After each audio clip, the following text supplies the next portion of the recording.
Thank you for joining us today. I make daily videos on Star Wars Galaxy of Heroes, going through the daily grind, showing what it's like playing this game every day, following the APGains farming guide.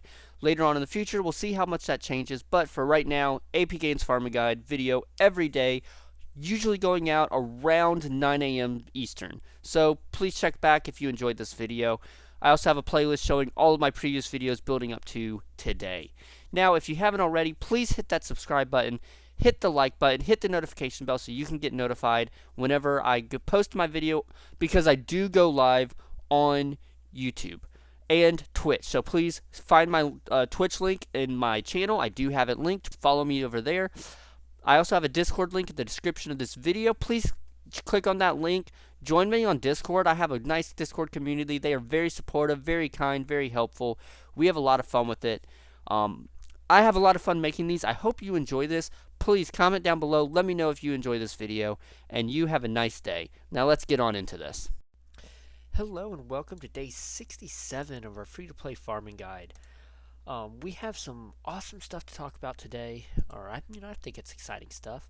I did finally get to start watching Andor again, and I went through, I think two episodes, and it was awesome. So I watched up until the episode that they did the heist. I watched that episode, up through that episode, and I had forgotten how great this show is. I really did. I forgot how, just like the acting is good, the story is good, music, the settings, everything about the show is so good. So I'm excited to keep watching it, catch up. I was hearing some good things about last week's the most recent episodes. Sorry, I'm talking fast. So I'm excited to catch up and be caught up with the videos that are coming out on YouTube about the show, the discussions people are having about it. I felt so left out the last few weeks, having been not, so far behind. So I'm excited to be catching up again. And let's see. There were a couple fun comments on yesterday's video. Let me see. A couple people bringing up some movies that their family watches around this time of the year, coming up towards Christmas. So that was awesome, and I enjoyed that. Let me try and pull it up. I do want to give a shout out. Let's see. I think it's his name technically stands for Imperial. I believe it's Private 420, but IMP PVT 420. He just started making some YouTube videos, trying his hand at being creative and having some fun, and increasing and bringing more to the Star Wars Galaxy of Heroes community, with doing some. I believe he's doing some daily videos. Yesterday was actually his first day. He's going to be following the APGains farming guide, but also using the hyperdrive bundle. So head over to his channel. I will drop a link in the description down below, so it's easy to get over to him. Subscribe to his channel. Check out his first day's video. Give him a like, give him a comment. Let him know that there is a good community here that it can be supportive, because I know all of you guys are nice, supportive. You add comments to my videos. You continue the discussion. You're there for my live streams.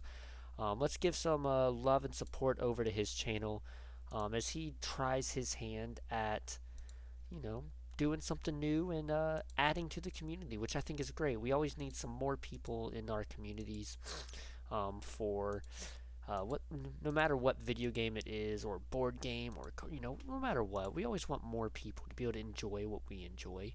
And the best way to support people joining our communities of the fandoms that we're in is to be supportive and accepting of them trying to join.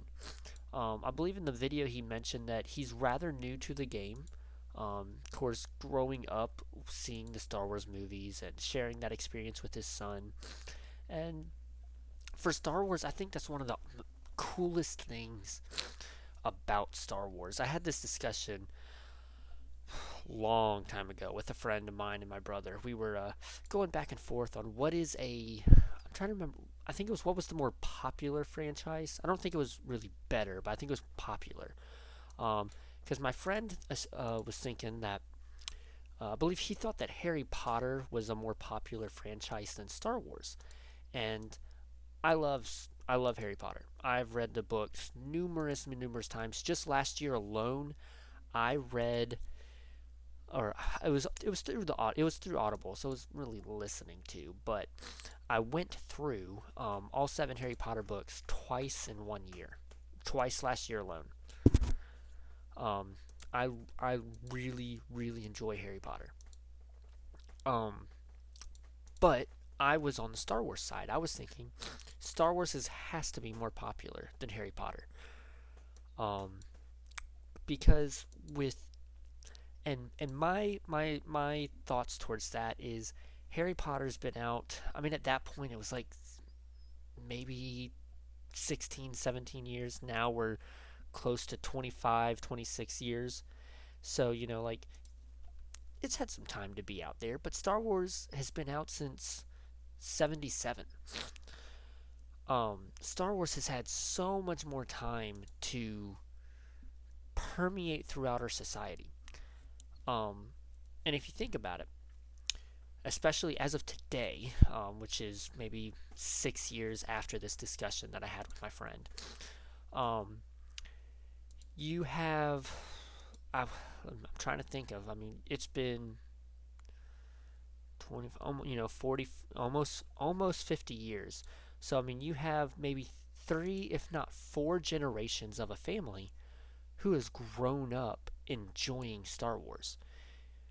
Um, which, when I think about it, that means when a new Star Wars movie comes out, that people are happy with, thinking of Force Awakens. We'll just go to Force Awakens because there was not much bad, I'll say bad blood with Star Wars at that time. Um, you have grandpa, you have your grandfather, you have your son, you have the dad, and then you have your son, and maybe even another son going to see the Star Wars movie together, and all of them have a history with Star Wars of watching it since the beginning, but also have their own view of Star Wars. My dad, grew up watching Star Wars. He's seen every movie in the theater, if not multiple times. But also, Star Wars to him is the originals plus the action figures. Um, because if you think about it, and this spans into different conversations as well, but if you think about it, when you play with action figures, you come up, you recreate the story you already know, but you also create your own story. And then these characters have their own different kinds of relationships, and they stick in your mind, even if you don't know it. They form. It's why Boba Fett was always so awesome and such a fan favorite, because Boba Fett had very few lines.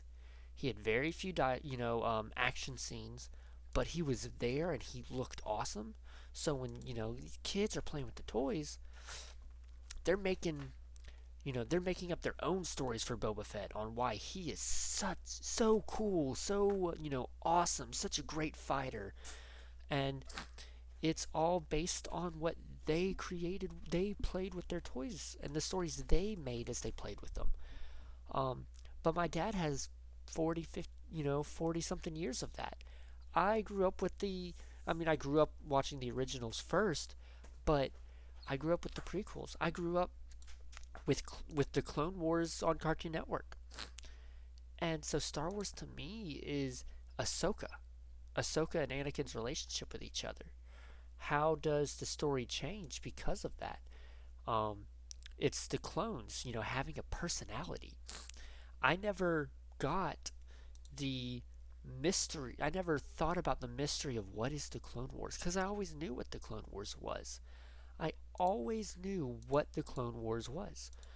Um, and something that's always fun to think about and talk to other people about is say, as I get to talk to them about what Star Wars is to them. Um, there was 20 something years of what were the Clone Wars? Because I didn't know. I mean, it wasn't out there. Um, all that people knew was that, Anakin and Obi-Wan fought together in the Clone Wars. And so a lot of book writers, I believe, took that as meaning people, normal everyday people in the universe were being cloned. And so, they wrote the books where Luke was cloned and there was an evil version of Luke and stuff like that. Um, and then, years later, Lucas comes out with with his prequels, and we find out that a single person was cloned many times. Um, but all of that leads into Star Wars has so much history and different people and different generations who love it. Now, yes, an entire family and generations of a family can enjoy Harry Potter. My grandfather very much enjoys Harry Potter, very much enjoys it, as well as my mother, as well as myself and my sister. Watch out, cat. Come on, get off the chair. Um, my whole family, a lot of my family and generations of my family really enjoy Harry Potter. But what I would say is that that's, yes, but my family will spend a lot more money on Harry Potter memorabilia and movies and tickets, a lot more than we would spend on. Um, no, they jumped back on top of the chair. We would spend a lot more on Star Wars stuff, money on Star Wars things, than we would on Harry Potter things. Even myself, I would. Um, Now I'm very excited, but so all that leads into, and I would love to hear from yourself, which do you think is more popular? Harry Potter got the theme park first. Funny story. Harry Potter got a theme park before Star Wars did. However, um, the Harry Potter two things. Disney lost Harry Potter twice. Sorry, I really like this story, and it's I'm trying to find the best way to tell it. Disney lost Harry Potter twice when the movie rights were being sold and auctioned off for Harry Potter. Disney, of course, wanted a part of that, and their pitch for the movie was an animated Harry Potter movie. And J.K. Rowling did not want that. She did not like that idea at all, and so she shut that down. She did not go for that at all. So they lose Harry Potter, or Disney loses their chance at making money off Harry Potter on that time. But then J.K. Rowling is ready for and believes a theme park would be successful. So she goes to Disney in Orlando, and I believe it was in Orlando, where it might have been California, wherever it was. She went to Disney to meet with them and discuss the possibilities of making a Harry Potter theme park. And so they have their discussions, they throw their ideas around, and it comes to Disney thinks that Harry Potter would have a great spot in either Epcot or Animal Kingdom, making a small section for Harry Potter in one of their parks. And Rowling did not like that idea. She did not like that idea at all. She believed that Harry Potter deserved its own park. Deserved a lot more attention and affection than a small section of one of their parks. So she said that, and she argued it, and she left. No deal was made. So that very day, as she left the meeting with Disney, she drove over to Universal Studios and met with Universal Studios and made the deal for them to make a Harry Potter theme park. Now, Harry Potter, now the theme park for Harry Potter was a section of one of their pre-existing parks and not its own park. However, they did do a lot with it, and I've been to the Orlando parks, and I love them. I love the Harry Potter section. It's so immersive, so enticing, and I love every bit of it. But so I enjoy that story because that's Disney losing their chance at making money off Harry Potter twice because they didn't, they just didn't understand or they weren't able to work with Rowling's idea for it, which One thing I do really like about her is she has made sure that she has ownership of the copyright and of the IP, and even in making deals to do other things, she has not lost control of her characters or or her books. A lot of people, have made that decision, like um, Rick Riordan. He sold the rights to the Percy Jackson novels for the movies and heavily regretted it after those movies came out. But, and years later, he's been able to rectify it and make things better. But he did not have any control over what happened with those movies. Um, and that's how it was based off the contract. And she made sure her contracts were written up well to protect what she wants out of them and what she wants to have done with the characters and things like that. So I think she did really well with that.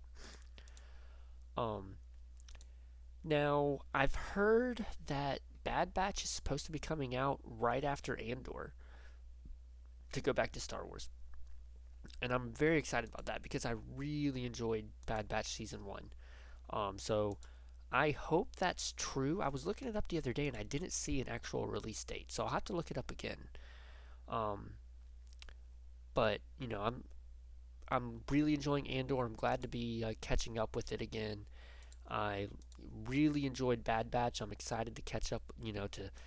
To have that back soon because there's nothing like Dave Filoni's Star Wars, and I'm so glad Dave Filoni came on to Clone Wars, and was trained by George Lucas, and I'm so glad because he writes a Star Wars story like no one else, and he understands the property like no one else does, and I'm just so glad that we have somebody at Lucasfilm that is a fan of the product of the company and of the stories themselves and wants to bring forth such a good story for us. It's almost like he's telling the story for himself, and we're just lucky that we get to see it as well. And that's it's so nice to have that because you can really see it a lot of times. I feel like you can tell when an actor is a fan of the product that they're making when a writer is a fan of it themselves. Um, Brandon Sanderson, he came in and finished the last few books of the Wheel of Time, and he did that because he was a fan of the originals and wanted to honor the story that he read as a child, or maybe not as a child, but as he read of the books. He wanted to finish the story for those who had been waiting for the finale and never got one up until him. Um, and and I've never read them. I just know about it, but I know that his Wheel of Time books are very popular and very appreciated for coming in, finishing the story, and that's because he was a fan. Dave Filoni's Star Wars are fantastic because he is a fan. I'm trying to think of another. Well, Henry Cavill with The Witcher and with Superman. Now his Superman has its fans and has its haters. But I think we'll see what changes with him coming back to the role and James Gunn in charge. But Henry Cavill's Witcher, people really enjoy it, and I think it's because he is a fan of The Witcher. He wanted to bring justice to that character on screen, and so I think we can see evidence of that when the actors and when the creators of the entertainment we consume are fans of it themselves. I will end it at that. It's probably a long video right there. I want to thank all of y'all for supporting the channel. Don't forget to check out Imperial Private 420. Give him some love and support over on his channel. Um, and y'all have a great day. Now last week I failed, but I do intend to go live tonight for Grand Arena. Let's see. I signed up for that, didn't I? I intend to go live for Grand Arena tonight. I believe I have a chance to win. Now, hopefully, I don't get too cocky like I did last Sunday and screw it up, but I do believe I have a chance to win this. So we shall see how it goes. Y'all have a great day. Let me know. Go into Discord and let's update the Grand Arena, the GAC channel, and let's see all of our matchups. Y'all have a great day. I will see you next, tonight, and may the force be with you.